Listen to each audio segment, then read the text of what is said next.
嗨，我係維維，今日我會教大家整兩隻肥肥嘅雀仔。呢一隻係麻雀，肥到唔識飛啊。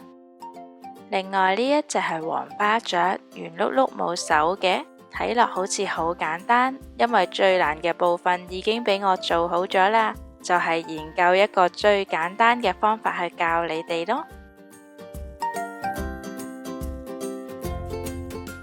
開始嘅時候要準備呢一啲顏色，放喺個飯盒入邊，用濕毛巾冚住就可以保濕啦。撈幾隻深淺唔同嘅黃色，疊埋一齊，好似玉子壽司啊！壓扁，我哋一陣間要整漸層色。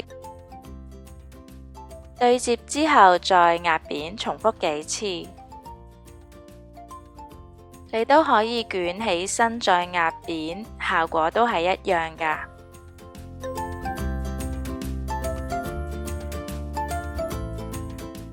我就捲得太長啦，有啲難處理啊。從兩邊慢慢咁樣塞入去，縮細佢。深黃色只係要用好少嘅啫，所以攞走一啲。搓成一個雞蛋形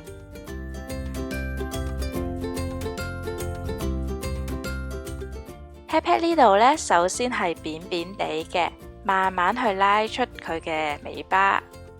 做太慢嘅話會出現皺紋㗎，加啲水去抹返平佢啊。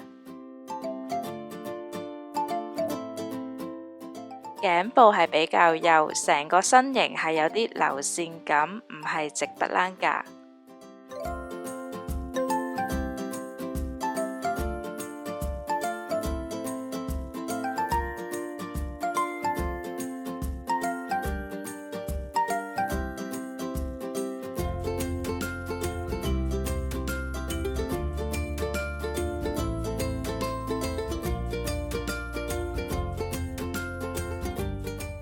加埋個樣之後就變得好得意啦。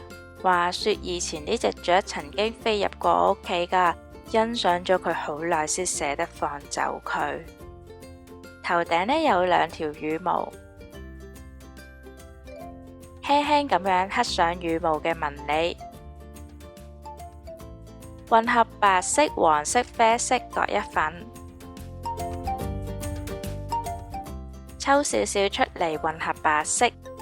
再加少少黃色去調味，之後都係做漸變色嘅。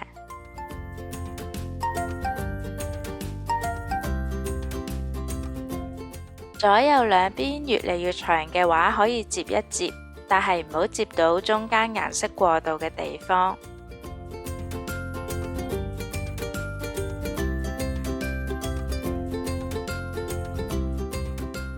攞走多餘嘅啡色，搓成一個半球體。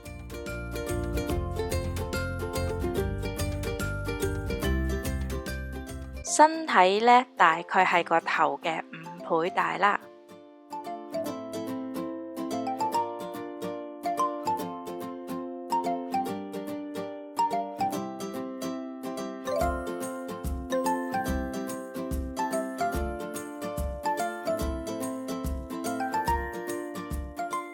尾巴嘅做法同之前嘅一樣，適當嘅時候就加啲水俾佢啦。用3隻手指整三角形，薄薄地一片，其中一隻角比較厚，厚嗰隻角呢就放喺尾巴，好似着披肩咁樣嘅。個頂同埋個邊呢就撳得佢薄一啲，比較貼嘅。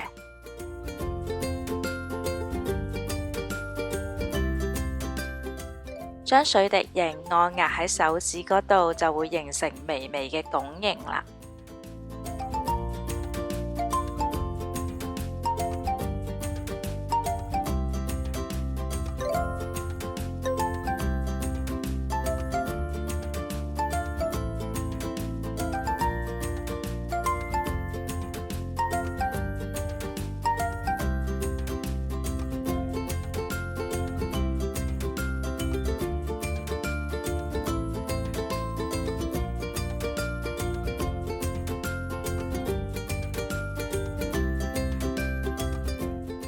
頭先我就加咗好多細節俾佢啦，背後嘅花紋係好多個逗號。